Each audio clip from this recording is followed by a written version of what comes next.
አህያ ስሟ ስድብ ከሆነ የቆየች እንስሳ ናት።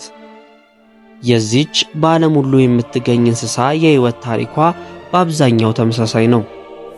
በሚበዙት ሀገራት አህያ ከባድ ሸክም ስትሸከም ትውላለች።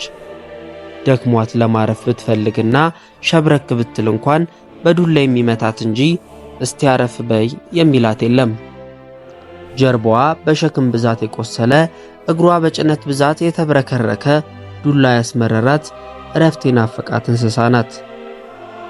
ይችን የተዋረደች እንስሳ በኪሩቤል ላይ የሚቀመጠው ሰማያዊው ንጉሥ ክርስቶስ በትሕትናው ዙፋን አደረጋት። ዱላ በለመደችው እረፍት በናፈቃት በዚች ምስኪን ላይ ቀንበሬ ልዝብ ሸክሜ ቀሊል ነው ያለው ንጉሥ ተቀመጠባት። ኃያላን ነገሥታት በአማረ ሰረገላ ላይ ሆነው በሰራዊት ታጅበው ነጋሪት እያስመቱ መለከት እያስነፉ ሰይፍ በታጠቁ ጦረኞች እየተፎከረላቸው ወደሚገቡባት ወደ ኢየሩሳሌም ከተማ መድኃኔዓለም ክርስቶስ በአህያ ላይ ተጭኖ በዓሣ አጥማጆች ተከቦ በሕፃናት ዝማሬና በዘንባባ ዝንጣፊ ታጅቦ ገባ። ፈርተውት ሳይሆን ወደውት የሚዘምሩለት ንጉሥ፣ ልብስ ገፎ የሚረግጥ ሳይሆን ልብሳቸውን አውልቀው ረግጠህ እለፍ የሚሉት ንጉሥ፣ በቅንጦት ሰረገላ የሚሳፈር ሳይሆን በአህያ ላይ ከተቀመጥኩ ይበቃኛል የሚል ንጉሥ ወደ ኢየሩሳሌም ገባ። የጽዮን ልጅ ሆይ ደስ ይበልሽ፣ ንጉሥሽ የዋህ ሆኖ በአህያና በውርጫይቱ ላይ ተቀምጦ ወደ አንቺ ይመጣል የተባለላት ኢየሩሳሌም ምንኛ የታደለች ናት!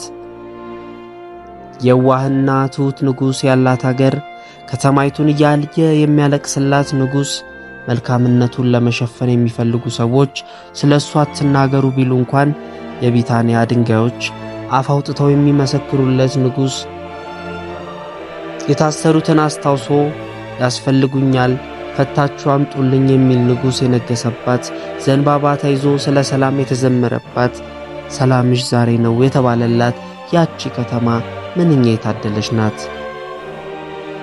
ወደ አህያይቱ ነገር እንመለስ። ያቺን ሸክም ያቆሰላትን እረፍት የናፈቃትን አህያ ክርስቶስ ፈታችሁ አምጡልኝ ብሎ ዙፋኑ አደረጋት። ይህ ታሪክ ለአህያ ብቻ ክብር የተሰጠበት ቀን መሆኑን የሚያሳይ ከመሰለን የዋሆች ነን።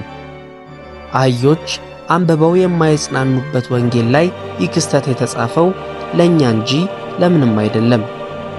እንደ አህያ ዕቃ ባንሸከምም ጀርባችን ባይቆስልም የልባችን ጀርባ በኃጢአት ሸክም የጎበጠ በበደል ብዛት የቆሰለብን ብዙዎች ነን።